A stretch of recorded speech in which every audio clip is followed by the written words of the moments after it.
A'udzubillahiminasyaitonirrajim. Bismillahirrahmanirrahim.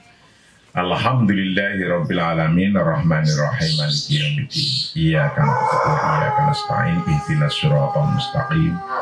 Siratal ladzina an'amta 'alaihim ghairil maghdubi 'alaihim waladdallin. Dalam bagian 4 yang kemarin kita jelaskan tentang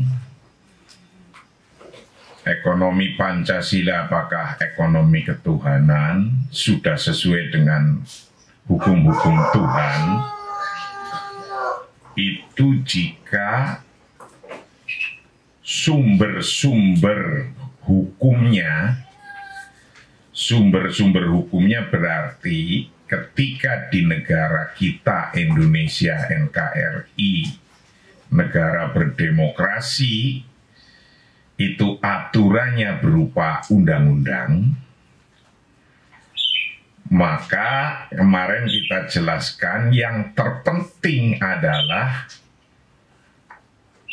fi suratin mabadi'i wa usulil iktisadiyah waroda biha nasun fil Qur'ani was sunnah, bahwa di dalam undang-undang atau aturan-aturan yang dibikin untuk mengatur masyarakatnya, aturannya ini berupa mabadi wa usuli iktisadiyah waroda biha nasun fil Qur'an wa sunnah, berupa undang-undang, prinsipnya yang asalnya secara ekonomi adalah waroda biha nasun fil Qur'ani wa sunnah,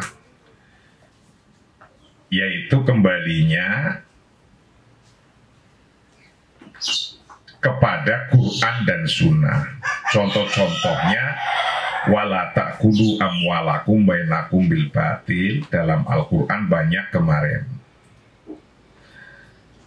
Nah, kalau ternyata karena persoalannya berkembang terus, sementara Qur'annya tetap, yaitu at-tsabat, sementara hidup ini tatawur, itu, maka nizamnya, sistemnya tatawur terus, berkembang terus.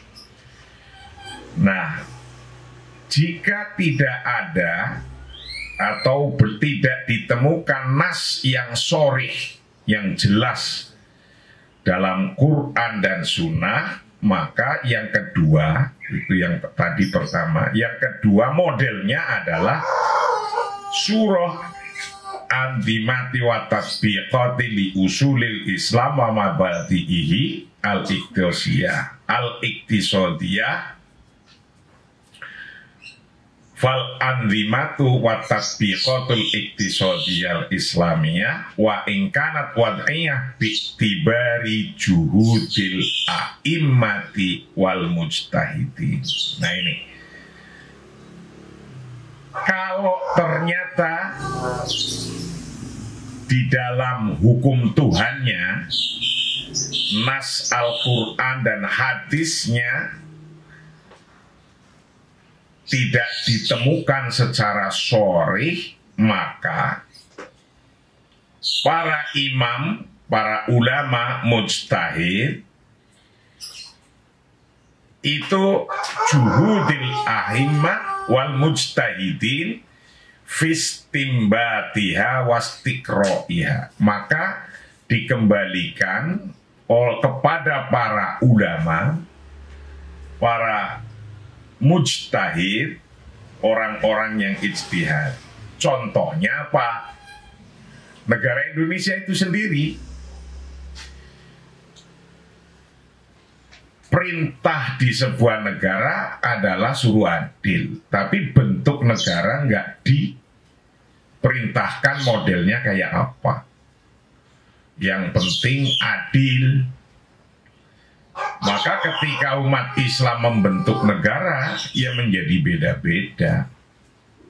Karena tidak disuruh satu model gitu.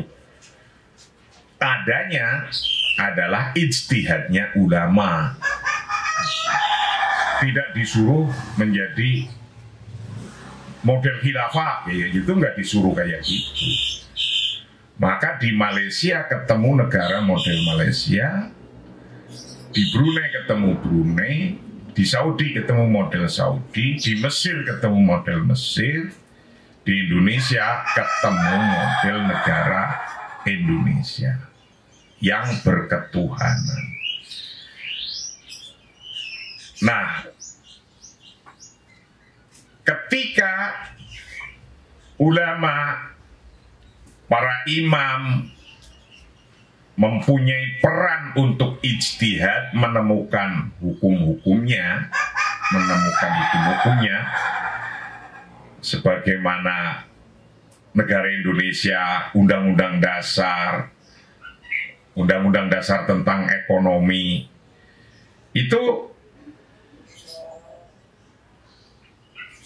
sudah dicontohkan oleh para imam-imam terdahulu. Kemarin contohnya tentang sahabat Umar bin Khattab ketika di negara Syam dan Irak itu rampasan perangnya tidak dibagikan kepada yang ikut perang, tapi rampasan perangnya yang berupa tanah di Syam dan Irak itu untuk dikembalikan manfaatnya kepada milik bersama atau milik publik, tidak diserahkan untuk sendiri-sendiri. Nah, padahal biasanya sendiri-sendiri itu dikasih juga, tapi karena ada kepentingan publik yang lebih besar, diserahkan ke publik. Nah, unsur yang model yang kayak gini itu dasarnya adalah maslahah. Itu contoh satu, contoh dua. Nah, contoh berikutnya adalah bahwa kita atau ulama diberikan kewenangan untuk ijtihad, yaitu bi'tibari juhudil a'immah wal mujtahidin fistimbatiha wastiqro'iha, dalam istimbat dan penelitiannya, pencariannya sebuah hukum. Ini contoh yang di kelima, H itu kelima. Ma'afta bihil imam Ibnu Hazm wa ghairihi. Ma'afta bihil imam Ibnu Hazm wa ghairuhu minal ulama'i bi annahu idza mata rajulun ju'an fi baladin u'tubira ahluhu qatlatan wa ukhidhat minhum diyatal qatil. Nah, ini contoh yang kelima, bahwa hukum Tuhan itu dikembalikan kepada para imam atau orang yang memahami tentang hukum-hukum Tuhan dalam pengambilan keputusan, adalah misalnya dalam membuat sebuah undang-undang. Contohnya ma'afta bihi, hal-hal sesuatu, afta yang memberikan fatwa bihi dengan ma. Siapal imamu Imam Ibnu Hazm, Imam Ibnu Hazm wa ghairuhu, dan lainnya Imam Ibnu Hazm, minal ulama'i, dari ulama-ulama, bi annahu, sesungguhnya ma afta bihil Imam Ibnu Hazm, contohnya idza mata rojulun, ketika mati siapa rojulun, seorang laki-laki, ju'an, dalam keadaan lapar, di suatu negara, ada orang mati karena kelaparan fi baladin dalam satu negara, maka apa hukumnya ketika ada orang mati di sebuah negara kelaparan? Persoalannya ini persoalan kelaparan. Maka u'tubira, maka dianggap siapa ahluhu, keluarganya rojul, dianggap kotlatan, sebuah pembunuhan. Wa ukhizat, dan dikenai minhum dari ahlu, dikenai diyatal qatil, akan diat pembunuhan, atau dikenakan denda pembunuhan, hukum pembunuhan. Nah, menurut Ibnu Hazm, nah ini Ibnu Hazm juga ijtihad sendiri. Kalau ada orang kelaparan di sebuah negara, maka keluarganya itu kena hukum. Kenapa keluarganya nggak ngurus? Kecuali kalau nggak ngerti. Kalau nggak ngerti ya nggak kena hukum. Yang kena hukum qatil, diat, denda atas pembunuhan, dianggap itu kena hukum denda pembunuhan karena ada keluarganya mati kelaparan. Nah, hukum ini kayak gini muncul atas ijtihadnya ulama. Nah, misalnya di Indonesia itu undang-undangnya fakir miskin diurus oleh negara. Ya, karena itu kalau tidak nanti kena diat qatil, diat qotlah, denda pembunuhan. Nah, maka ketika di negara Indonesia ada undang-undang, pasal di undang-undang, fakir miskin diurus oleh negara. Itu artinya ya undang-undang ini, pasal undang-undang ini adalah sudah mencakup di dalamnya yaitu hukum ilahiyun min haitsul madhab, yaitu hukum ketuhanan, karena itu perintah Tuhan, perintah agama. Jadi maka tidak boleh kita mendiamkan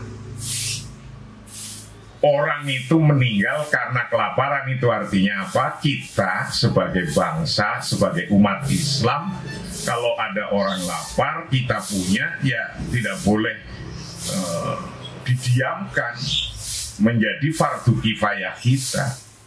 Nah, ketika demikian, maka undang-undangnya, pasalnya, fakir miskin diurus negara. Nah, itu berarti fakir miskin diurus oleh negara. Ini termasuk undang-undang di negara Indonesia yang berdasar Pancasila. Itu sudah berketuhanan belum? Fakir miskin diurus oleh negara, sudah berketuhanan belum? Ya sudah, gitu. Nah, kalau sudah berketuhanan, ya sudah sesuai dengan syariah. Contohnya begitu. Contoh yang keenam, dalam bagian yang kelima ini, kajian bagian yang kelima ini, yang keenam adalah wa ma aftabihil imam asy-Syatibi bi annahu idza qala baitul mali wartafat hajatul jundi ila ma la yakfihim fal imamu idza kana adlan ayuwadzofa alal aghniya ay yufarridu alaihim doroib. Nah. Maaf tabihil imam, sesuatu yang difatwakan dengan masyarakat, yang memfatwakan dengan masyapal Imam Syatibi. Imam Syatibi memberikan fatwa bahwa bi'anau sesungguhnya ma idza khola baitul mal, ketika khola kosong apa baitul mal, perbendaraan negara. Kalau keuangan sebuah negara itu kosong, tidak punya, nggak ada, menurut Imam Syatibi, wartafaat dan naik apa hajatul jundi, kebutuhan tentara, karena untuk tentara itu adalah untuk menjaga sebuah eksistensi sebuah negara. Perbendaraan negara duitnya kosong, sementara orang yang bekerja kepada pemerintah itu harus dibayar, kebutuhannya naik, ila ma la yakfihim, naiknya sampai sesuatu batasnya yang tidak bisa memenuhinya. Tidak bisa memenuhi kebutuhan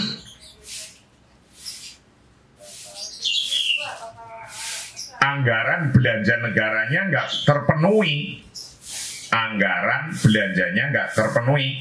maka jawabnya fal imamu idza kana adlan, bermula imam, otoritas. Imam itu yang punya otoritas, idza kana, ketika ada siapa imam itu adlan, orang yang adil. Ayyuadzofa, imam itu artinya pimpinannya, presiden kalau di negara demokrasi, raja, sultan. Nah, imam itu presidennya, penguasanya, idza kana adlan ayyuadzofa alal aghniya, maka hendaknya menugaskan kepada orang-orang yang kaya. Maksudnya menugaskan itu yafrodu, maksudnya mewajibkan, mengharuskan alaihim pada aghniya apa doro ibun, membayar pajak.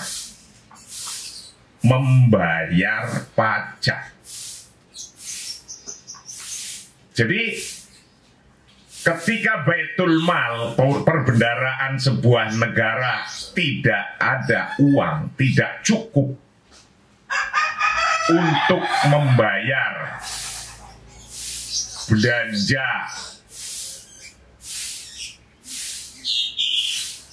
belanja pemerintahan, membayar pegawai-pegawainya, menurut Imam Syatibi, jadi ini ijtihadnya Imam Syatibi, maka penguasanya, imamnya, presidennya, atau kalau negara kerajaan ya rajanya, sultannya, atau emirnya,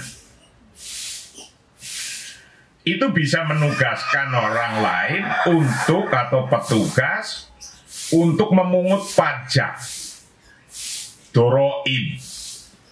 Nah, kayak sekarang kan pajak ini dipungut, saya, kamu sendiri bayar pajak semua untuk memenuhi kebutuhan sebuah pemerintah, anggaran negara, anggaran pemerintah, APBN.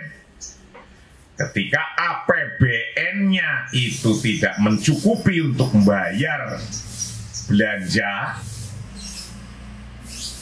itu kita itu pemerintah bisa di sini dikatakan ayyuadzofa alal aghniya ayyufarridu alaihim doroib, Mayarohu, jadi boleh atau mengharuskan bisa menarik pajak. Mayarohu kafian lahum walhal. Menarik pajak itu mayarohu kafian. Mayarohu kafian selama hitung-hitungannya cukup saja, tidak memberatkan, juga tidak meringankan. Jadi mayarohu sesuatu yang kelihatan kafian, cukup saja, ukurannya itu. Bukan untuk sugih-sugihnya pemerintah, kemudian narik pajak yang segede-gedenya, nggak begitu. Mayarohu kafian, yang cukup aja, lahum walhal, kepada mereka. Walhal pada kondisi sekarang, present. Artinya apa? Nggak usah terlalu narik yang gede-gede untuk hidup nanti 100 tahun lagi. Tidak begitu. Karena ini maslahah kembalinya adalah untuk hidup bersama dalam sebuah negara. Ila ayadharo malun, sampai, dari keadaannya sampai nampak kelihatan apa malun harta fi baitil mal pada bendahara negara. Baitil mal. Jadi yang penting narik doroib atau pajak ini tidak harus dengan sesuatu yang besar karena itu membebani pada masyarakat. Tapi Ibu Sri Mulyani sebagai Menteri Keuangan yang di dalamnya ada Dirjen Pajak menentukan berapa pajaknya yang kira-kira masyarakatnya juga tidak keberatan. Mayarohu kafian lahum walhal ila ayadharo malu fi baitil mal, sampai di perbendaharaan negara itu ada punya uang. Nah, kembalinya kenapa? Kemana? Ketika tentang pajak semacam ini,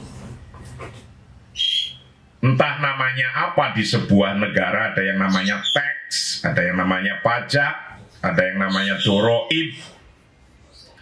Yang semacam ini adalah kembalinya, ukurannya adalah wawajhul maslahati zohirun. Ini ukurannya, yaitu wajah kemaslahatan itu zohirun, nampak. Jadi yang penting hidup bersama dalam sebuah negara, ketika ditarik sebuah pajak untuk memenuhi kebutuhan negara, pemerintah bayar tentara, bayar polisi, bayar pegawai, itu cukup. Nah, di sini intinya bahwa hukum yang model kayak gini, yang dari ijtihad, itu juga sudah termasuk disebut hukum ilahiyun, wada'iyun ilahiyun. Jadi aplikasi model atau bentuk yang ketuhanan. Intinya kemaslahatan nampak. Fa innahu laulam yaf'al al imamu dzalik batolat syaukatuhu wasorot diyaruna ardotun wasorot diyaruna ardotan listila il kufar. Nah ini laulam yaf'al, ketika tidak melakukan siapa imamu, penguasanya, imamnya, presidennya, pimpinannya, tidak melakukan itu, dzalika akan doroib, akan penarikan pajak, batolat maka batal apa syaukatuhu, kekuasaannya imam, wasorot dan jadi apa diaruna, rumah kita atau negara kita. Jadi itu ardotan, rentan listila'il kufar, atas penguasaan atau untuk dikalahkan oleh kufar.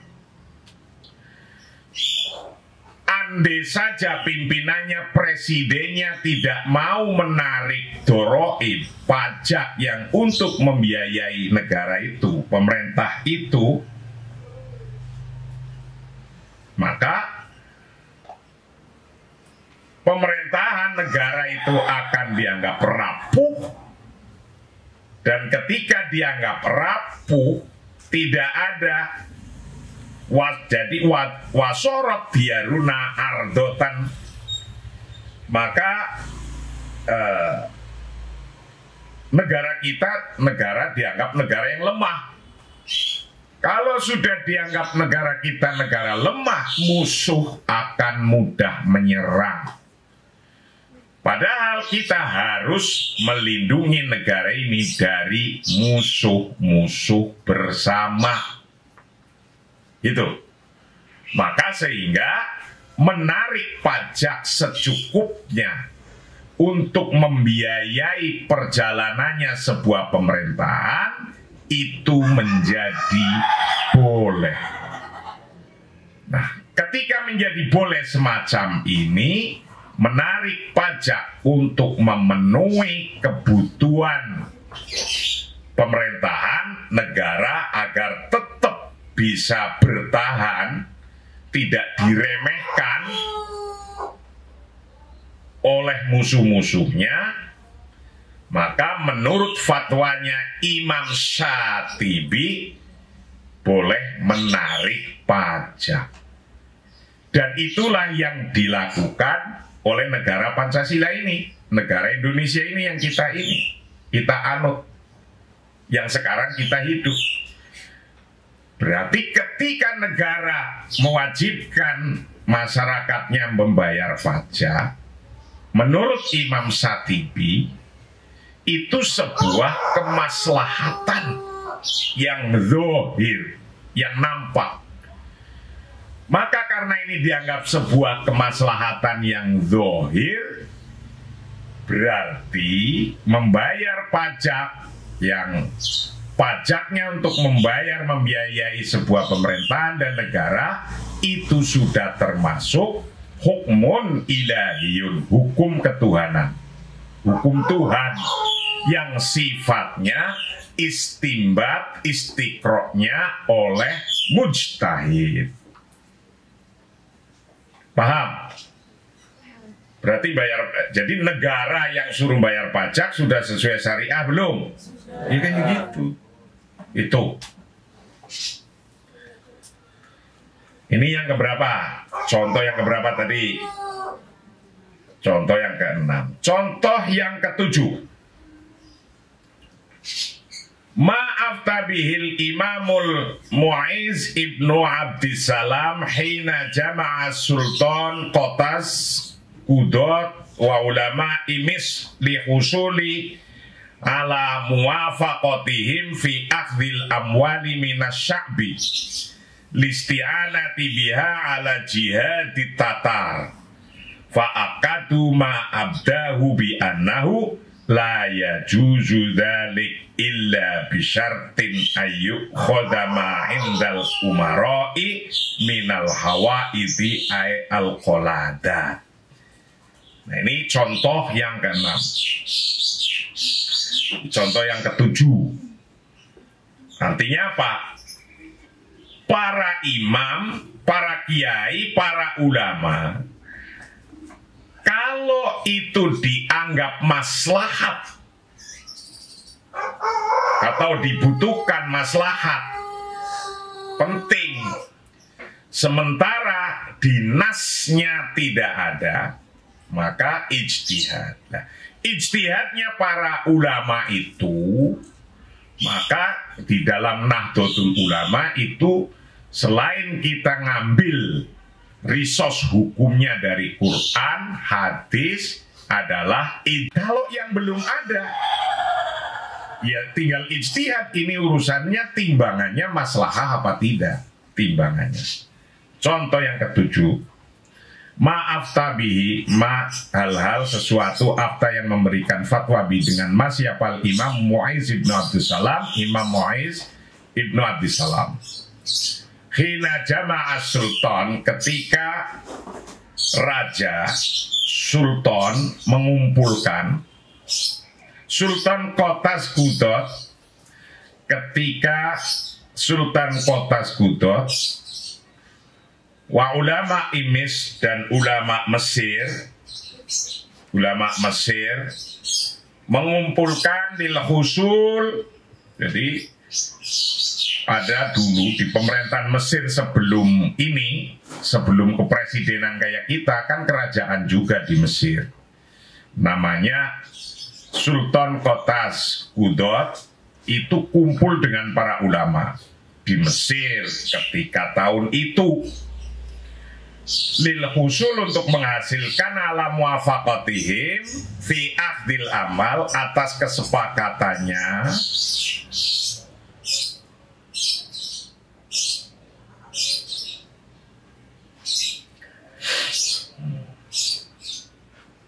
fi akhdil amwal, dalam menarik sebuah uang, harta, mengambil sebuah harta minasyabi, dari masyarakat. Jadi Sultan Kotas di Mesir kumpul dengan ulama untuk memutuskan bagaimana menarik iuran, menarik uang, menarik harta dari masyarakat. Tujuannya narik itu untuk apa? Lil isti'anati biha ala jihadil tatar, untuk bisa membantu biha dengan amwal ala jihadil tatar, untuk melawan agresor Tatar. Jadi dulu di Mesir pernah dijajah oleh Tatar. Lah kiai-kiai dan pemerintahnya kumpul, gimana ini untuk membiayai ngelawan penjajah.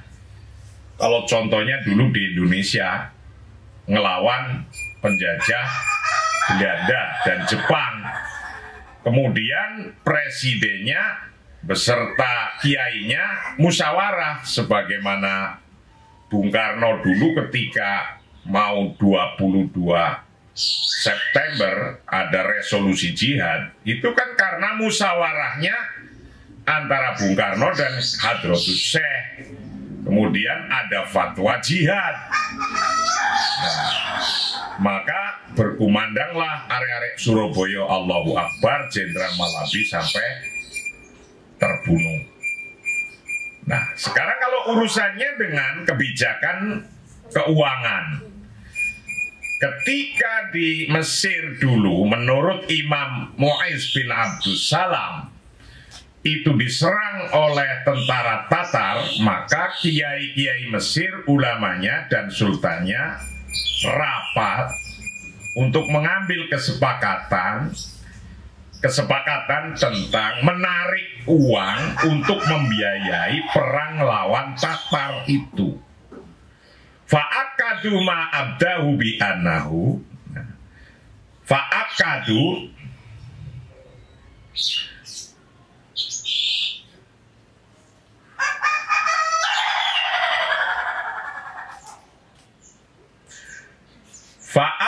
maka mengkonfirmasi ma'abdahu, apa-apa yang nampak, bi'anahu, karena sesungguhnya menarik uang untuk bantuan ngelawan agresor Tatar, la yajuzu dzalika illa bisyartin ayyukhadha ma indal umara minal hawaidi.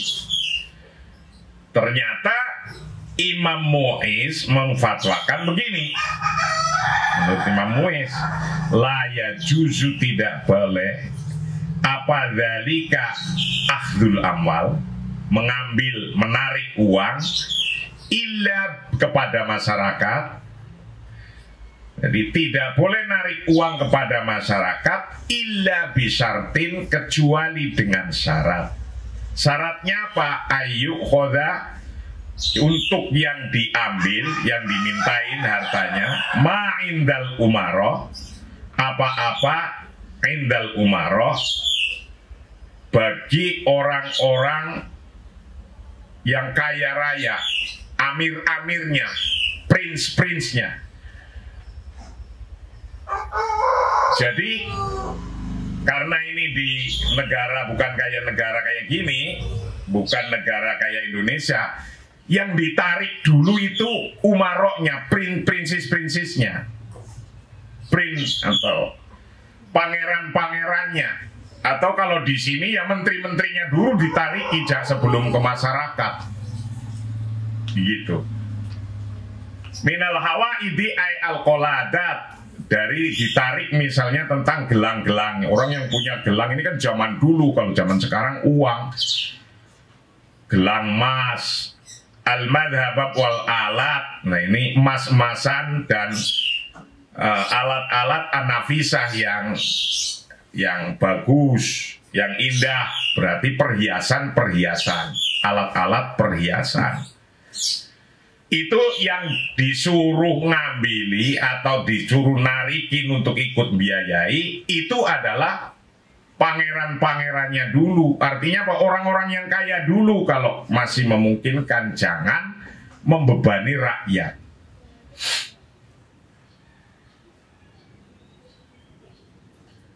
Wa ayyakatasira,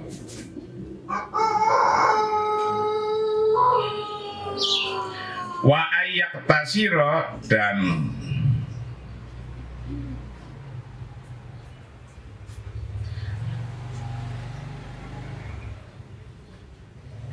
wa ayyaktasira, dan hendaknya dibatasi. Ayyaktasira, siapa kulu wahidin, tiap-tiap seseorang, ala silahihi, untuk urusan pedangnya, wa markubihi, dan untuk urusan kendaraannya.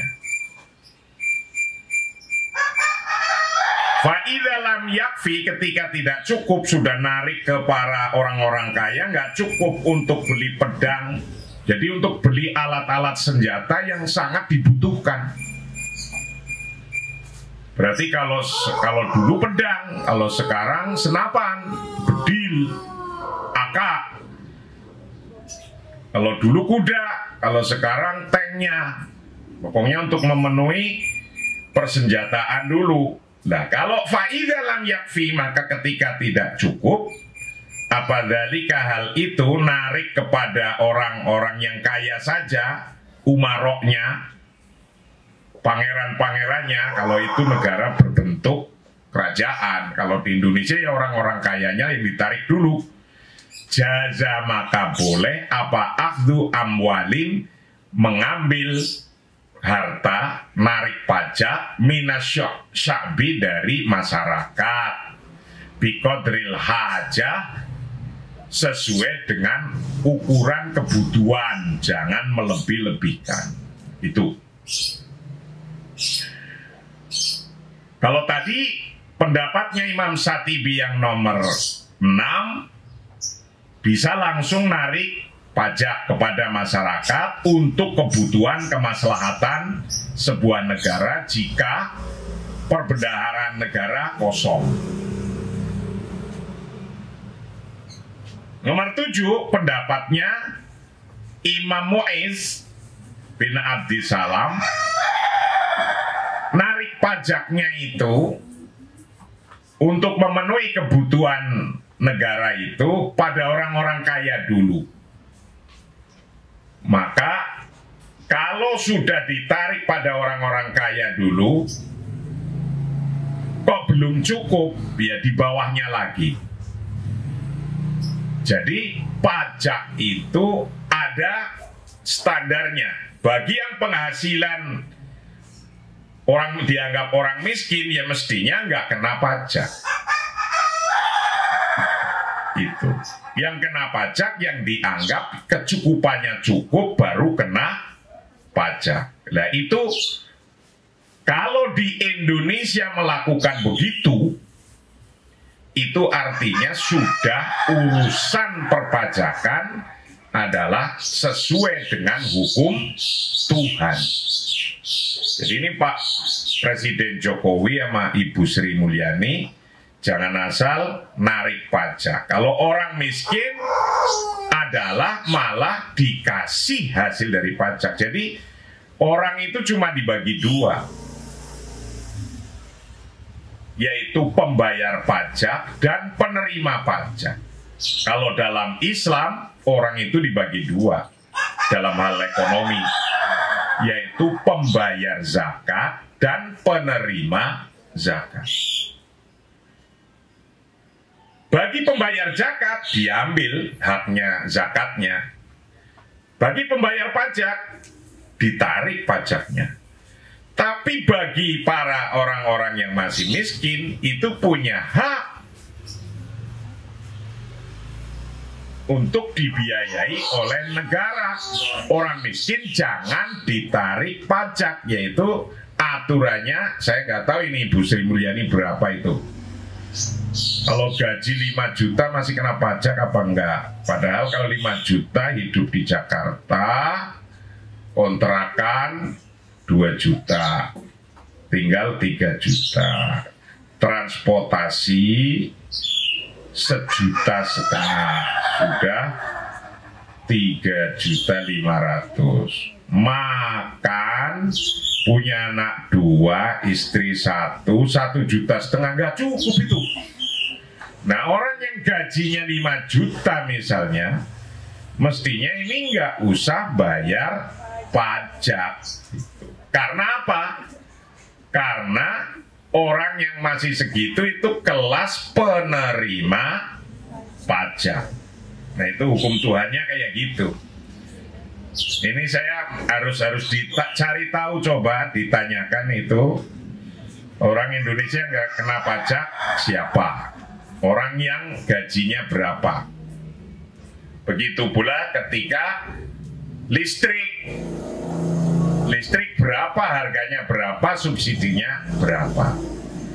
Nah, inti hukum Tuhan itu adalah kemaslahatan. Narik pajak juga untuk kemaslahatan. Kalau tidak untuk kemaslahatan, ya kita demo. Begitu, kita ingatkan, maksudnya diingatkan. Contoh nomor 8, ma qarrarahul mu'tamar al-awwal li ulama'il muslimin al-mu'aqqad bil Qahirah sanah. Ma qarrarahu, sesuatu yang ditetapkan, yang menetapkan siapa al-mu'tamar al-awwal, mu'tamar yang pertama li ulama'il muslimin, muktamar ulama-ulamanya orang Islam, al-munaqad yang diadakan bil Qahirah di Mesir pada tahun 1964 ketika saya baru lahir. Ketika saya sendiri baru lahir, itu ulama-ulama Mesir udah musyawarah. Musyawarahnya bitandimi bitandimil majma'il bukhut al-islamiyah bil Azhar Syarif, yang diorganize, dilaksanakan oleh Majma' Bukhut al-Islamiyah. Jadi muktamar ini diadakan oleh Majma' Bukhut Islamiyah di Al-Azhar Asy-Syarif, di Universitas Al-Azhar tahun 64. Keputusannya dalam muktamar tahun 1964, yang muktamar itu didatangi oleh ulama-ulama Islam, yang muktamar itu diadakan oleh Majma' Bukhut al-Islamiyah di Al-Azhar Mesir, bahwa annal awliya al amri ayufarridu minad doroib alal amwalil khosoh ma yafi bitahqiqil masolihil ammah.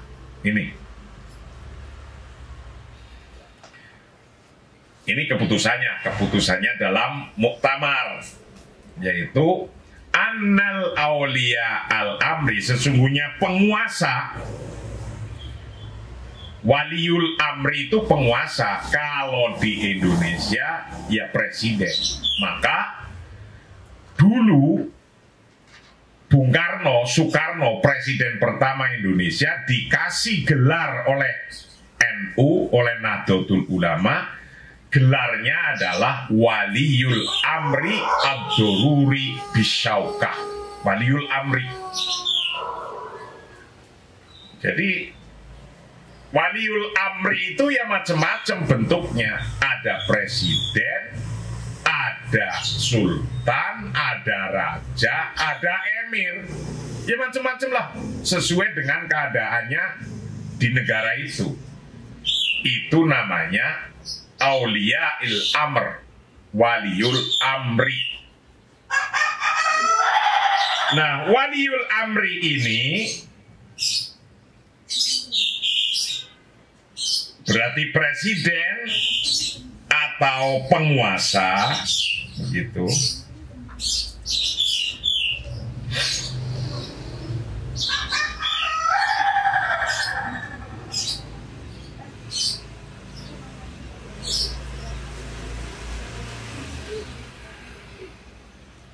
Anal awliya al-amr ayufarridu, untuk mengfardukan, mewajibkan, mengharuskan, minad doroib, untuk mengambil pajak, alal amwalil khosoh, atas harta-harta tertentu, harta-harta tertentu.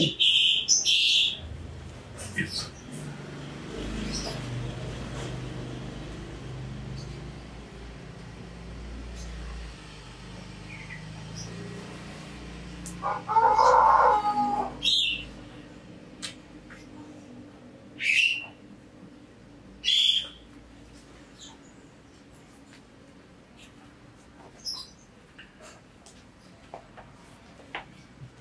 Jadi tahun 64 saja sudah ada bahsul masail lah gitu.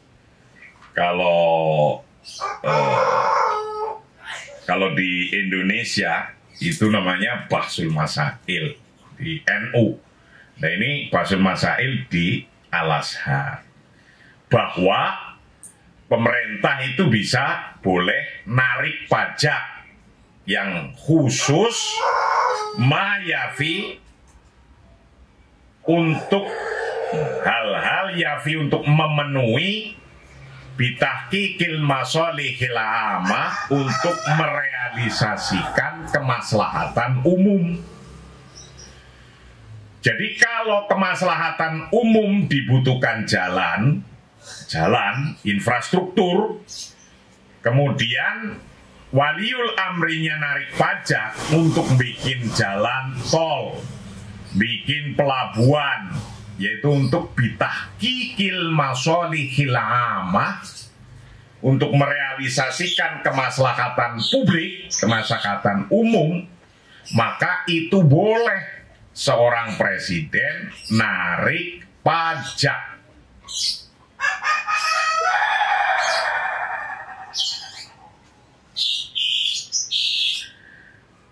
Kenapa?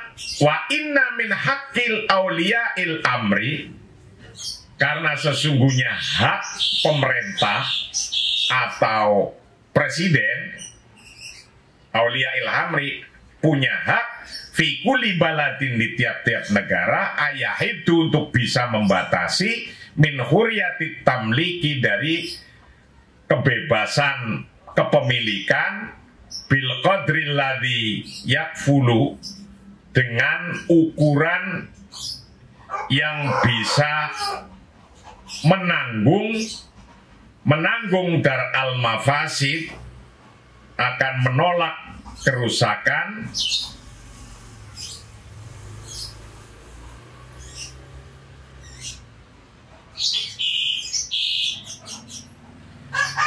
menolak kerusakan,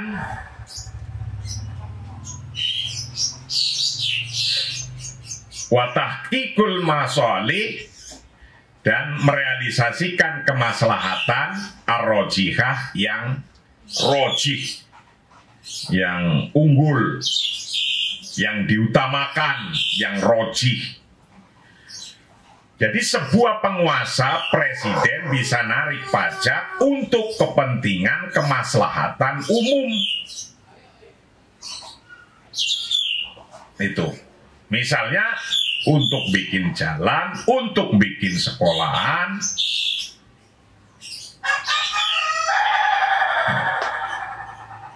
Karena sesungguhnya wa annal mal at-thayyib alladhi ada ma alaihi minal huquq al-masyru'ah idza tajat al-maslahah al-amah ila syai'in minhu.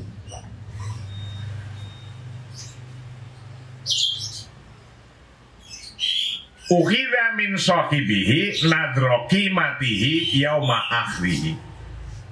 Nah, ini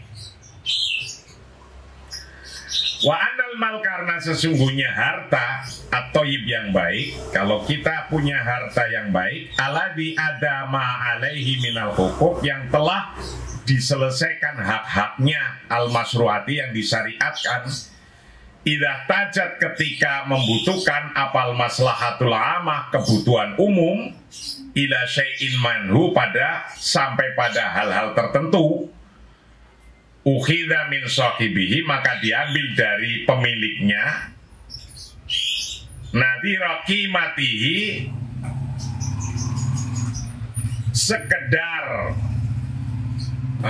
nilainya, yauma akhdihi, pada, atau melihat sejumlah nilainya, yauma akhdihi, pada waktu mengambilnya, memungutnya. Wa anna taqdirul maslahah, karena sesungguhnya ukuran kemaslahatan, wa ma taqtadihi, dan apa-apa yang Anda belanjakan, huwa bermula ma taqtadihi, itu min haqqi auliyail amri, adalah haknya penguasa.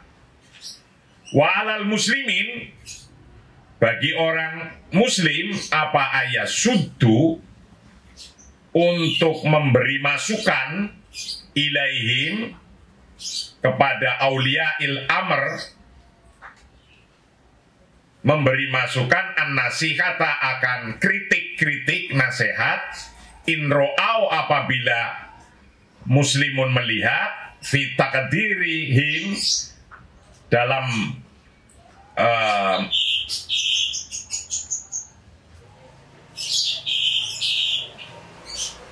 fi taqdirihim ghairu ma yaraun, dalam ukurannya mereka, ghairu ma yaraun,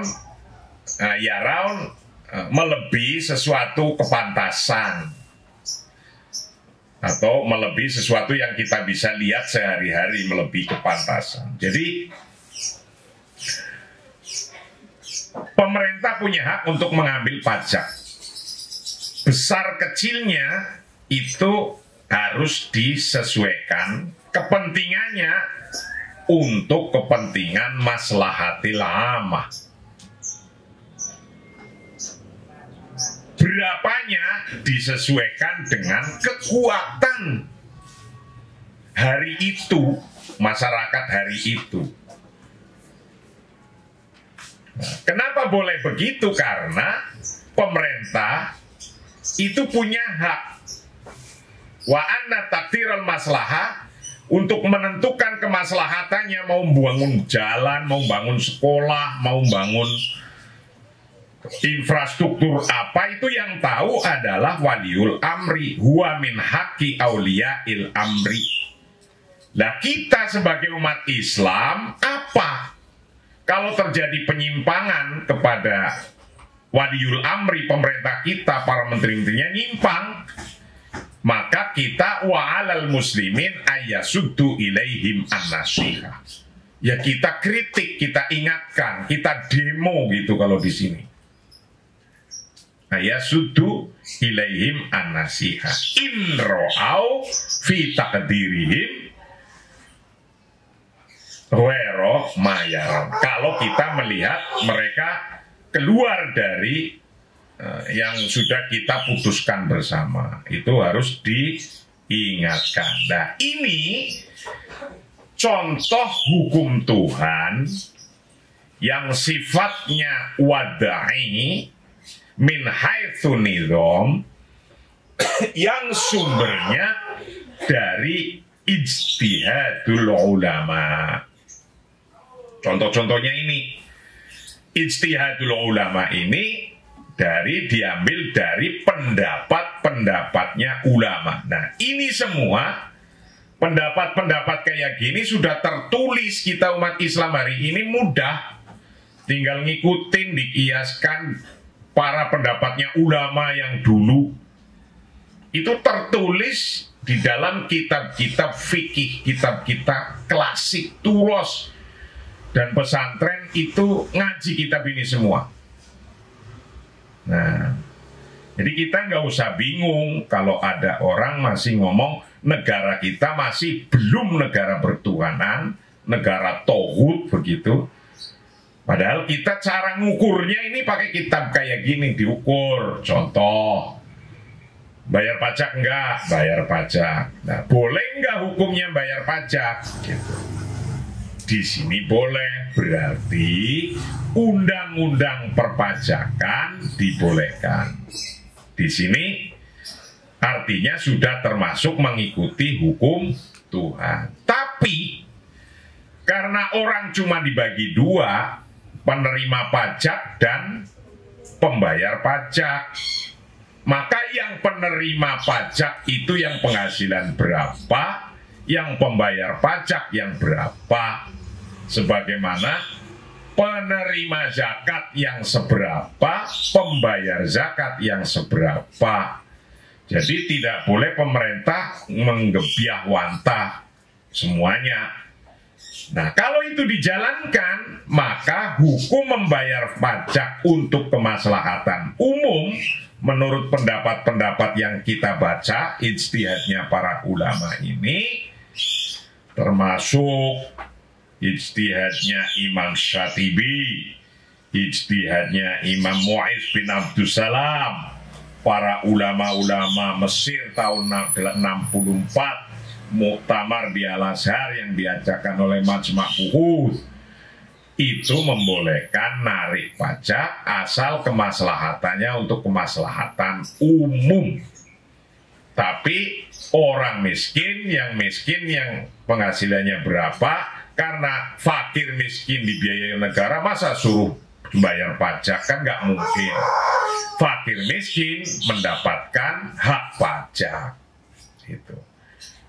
Itulah pemahaman tentang kajian ekonomi Pancasila, ekonomi ketuhanan dalam kitab As-Siyasah Al-Iqtisadiyah Al-Islamiyah bagian yang kelima. Kita akan teruskan bagian yang ke-6 hari berikutnya. Wallahu a'lam bishawab. Assalamualaikum warahmatullahi wabarakatuh.